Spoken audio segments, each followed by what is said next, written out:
অনেকদিন আগের কথা, একটি গুহায় বাস করত বাঘা সিংহরায়। সেই একই বনের অপর প্রান্তে বাস করত এক বুদ্ধিমান হাতি। তার নাম ছিল হুলু হাতি। সিংহের ছিল বলিষ্ঠ দেহ আর সে ছিল অনেক শক্তিমান। অন্যদিকে হাতির শরীর বেশ নাদুস নুদুস হলেও তার বুদ্ধি ছিল অনেক প্রখর। হঠাৎ একদিন তাদের দুজনের দেখা হয়ে গেল। আরে কি সৌভাগ্য আমার, বনের রাজা সিংহ দেখছি আমার সামনে। তো রাজামশাই, আপনি এত জোরে হুঙ্কার দেন কেন? আপনার গলা ব্যথা করে না? দুষ্টু হাতি, তোর এত বড় সাহস! তুই আমার সাথে ঠাট্টা করছিস? না না রাজামশাই, আমি তো আপনার ভক্ত। তবে একটু কম চিৎকার করলে ভালো হতো, বনবাসীরা ঘুমাচ্ছে।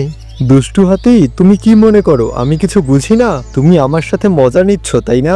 কি বলছেন মহারাজ? আপনি হলেন এ বনের রাজা, আপনার সাথে দুষ্টামি করার সাহস আমার আছে? তুই একটা ছোট হাতি হয়ে বড্ড বেশি বাড়াবাড়ি করছিস। তুই জানিস আমার শক্তি কত? তোকে মারবো এখানে, তোর লাশ পড়বে শ্মশানে। না না, তোমার সাথে মজা করার আমার সাহস নেই। তবে তোমার গর্জন শুনে অন্য পশু পাখিরা ভয় পায়। শোনো, এ বনের রাজা আমি, আমার সাথে এভাবে কথা বললো না। রাজা হও, তাতে আমার কোনো আপত্তি নেই, কিন্তু রাজা যদি অহংকারী হয় তাহলে বনের পশু পাখিরা ভয় পায়। তাহলে তুই কি বলতে চাস, আমি অহংকারী? আপনি নিজেকেই প্রশ্ন করুন, আপনার উত্তর আপনি নিজেই পেয়ে যাবেন। তাই নাকি রে হাতি? আমার রাজ্যে বসবাস করে আমাকেই তুই এভাবে কথা বললি? আচ্ছা চল তাহলে হয়ে যাক তোর আর আমার প্রতিযোগিতা। তুই আমাকে একটা ধাঁধা বলবি আর আমি তোকে একটা ধাঁধা বলবো। যে জিতবে সেই হবে এই বনের রাজা।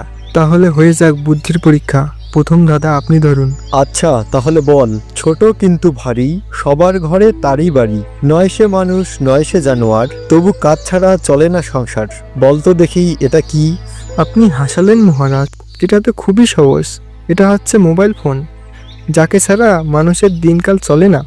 এত কঠিন একটা ধাঁধা ধরলাম তোকে, তারপরেও এত সহজে পেয়ে গেলি? আচ্ছা এবার তুই বল। তাহলে বলুন তো মহারাজ, এই ধাঁধাটার অর্থ কি?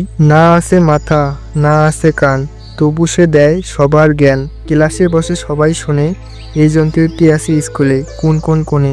এ তো খুব কঠিন ধাঁধা ধরলে হাতি। আমি তো কিছুতেই এ ধাঁধার উত্তর খুঁজে পাচ্ছি না। এত সহজ উত্তর দিতে পারলেন না? এটা তো ঘড়ি। শুধু গায়ে শক্তি থাকলেই হয় না, বুদ্ধিও থাকতে হয়। তুমি ঠিকই বলেছ হাতি, আমি এতদিন ভুল করেছি। আমি ভেবেছি গায়ের জোরই সব। তুমি আমাকে ক্ষমা করে দিও, আমি আর অহংকার করব না। সিংহ মশাই, আপনি হলেন এ বনের রাজা। বনের সবকিছু ঠিক রাখতে হলে শক্তি আর বুদ্ধি দুটোরই প্রয়োজন, কিন্তু অহংকার আপনাকে মানায় না। আমাকে ক্ষমা করে দিও হাতি, আমি এতদিন আসলেই ভুল করেছি। তুমি আমার দু চোখ খুলে দিলে।